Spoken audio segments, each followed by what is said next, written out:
يا بني آدم قد أنزلنا عليكم لباسا يواري سوآتكم وريشا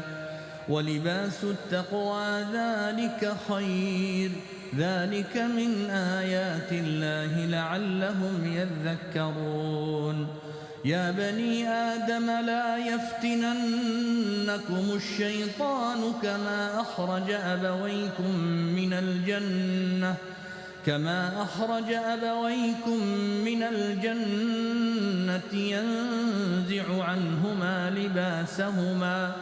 ينزع عنهما لباسهما ليريهما سوآتهما إنه يراكم هو وقبيله من حيث لا ترونهم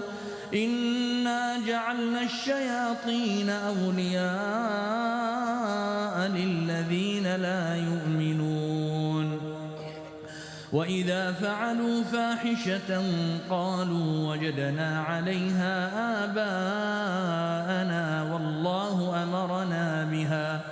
قل إن الله لا يأمر بالفحشاء أتقولون على الله ما لا تعلمون قل أمر ربي بالقسط وأقيموا وجوهكم عند كل مسجد وادعوه مخلصين له الدين كما بدأكم تعودون فريقا هدى وفريقا حق عليهم الضلالة إنهم اتخذوا الشياطين أولياء من دون الله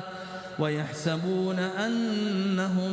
مهتدون يا بني آدم خذوا زينتكم عند كل مسجد وكلوا واشربوا ولا تسرفوا إنه لا يحب المسرفين قل من حرم زينة الله التي أخرج لعباده والطيبات من الرزق قل هي للذين آمنوا في الحياة الدنيا خالصة يوم القيامة كذلك نفصل الآيات لقوم